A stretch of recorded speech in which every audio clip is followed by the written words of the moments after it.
ஒரு கல்லூரிக்கு ஒரு சிறந்த மனிதரை சீஃப் கெஸ்டா கூப்பிடுறாங்க. அவரும் அந்த கல்லூரிக்கு சீஃப் கெஸ்டா போறாரு. அங்க போனதுக்கு அப்புறமா அங்குள்ள மாணவர்களுக்கு சிறப்புரை ஒன்று நிகழ்த்துறாரு.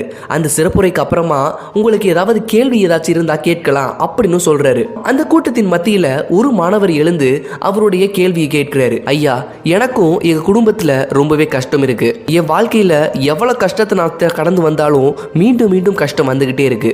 இதெல்லாம் கடந்தா எப்படியா சாதனை செய்கிறது அப்படின்னு கேட்குறாரு. அதற்கு அங்க சீஃப் கெஸ்டா வந்த அந்த மனிதர் சிரிச்சுக்கிட்டே ஒரு கதை ஒன்று சொல்றாரு. தம்பி, ரொம்ப காலத்துக்கு முன்னாடி ஒரு பெரிய காடு இருந்துச்சு. அந்த காட்டில் நிறைய விலங்குகள், பறவைகள் எல்லாமே வாழ்ந்துட்டு வந்தது. இந்த பறவைகள் எல்லாம் என்ன செய்யும்? பகல் பொழுதுல தங்களுக்கு தேவையான உணவுகளை தேடி போக ஆரம்பிக்கும். சாயங்காலம் ஆனதுக்கு அப்புறம் இருட்டுறதுக்கு முன்னாடி தன்னுடைய கூட்டுக்குள்ள வந்து அடைஞ்சிடும்.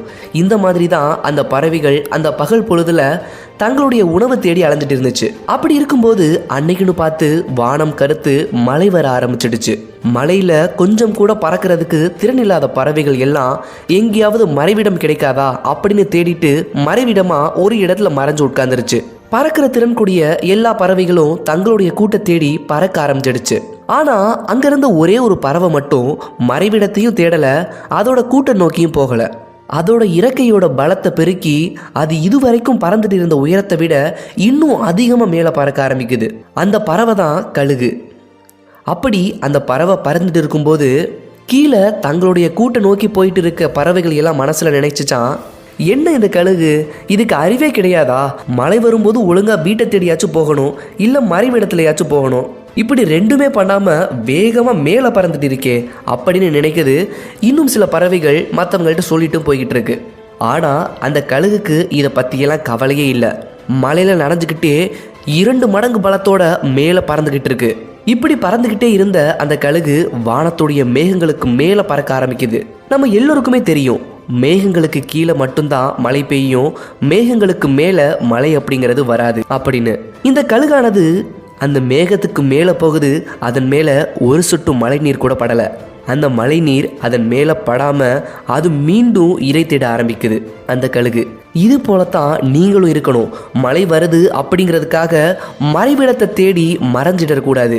வீட்டுக்கு திரும்பிய அந்த பறவைகள் போல உங்களுடைய கனவுகளை தொலைத்து விட்டு நீங்க இருக்கக்கூடாது.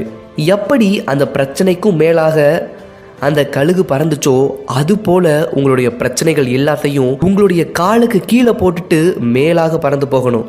அந்த கழுகு மாதிரி நீங்கள் இருக்கணும்னா அந்த கழுகிட்ட இருந்து நீங்கள் 2 குணங்களை வாங்கிக்கணும்.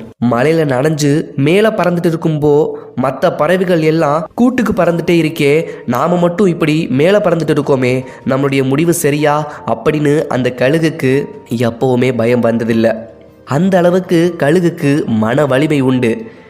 2 மடங்கு பலத்தோட மலையில் பறக்கணும்னா அந்த பறவையோட இறகுகள் எவ்வளவு பலமாக இருக்கணும். ஒரே நாளில் அந்த பலமானது அந்த கழுகுக்கு வரல. ஒவ்வொரு நாளும் மீண்டும் மீண்டும் அந்த வானத்தில் உயர உயர பறந்ததுனால தான் அந்த கழுகுக்கு அந்த இறக்கையில் பலமானது வந்தது. அதே மாதிரி நீங்களும் தேவையான பயிற்சிகளை தொடர்ந்து எடுத்துக்கிட்டே இருக்கணும். நீங்கள் எந்த துறையில் உயரணும்னு நினைக்கிறீங்களோ அந்த துறையில் தினமும் பயிற்சி செஞ்சு தினமும் அதற்காக ஓடிக்கிட்டே இருக்கணும். அப்படி இருக்கும்போது நிச்சயமாக வெற்றியானது உங்களுடைய பக்கம் வந்து சேரும் அப்படின்னு சொல்லிட்டு முடித்தார் அந்த சீஃப் கெஸ்ட். அவர் இந்த கதையை சொல்லி முடிக்கும்போது அந்த மாணவனுக்கு மிகப்பெரிய ஒரு நம்பிக்கை உருவானுச்சு. அப்படி இந்த கதையை சொன்ன அந்த சீஃப் கெஸ்ட் யாருன்னு பார்க்குறீங்களா? அவர் தாங்க நம்மளுடைய ஏவுகணை நாயகன், முன்னாள் ஜனாதிபதி டாக்டர் APJ அப்துல் கலாம்.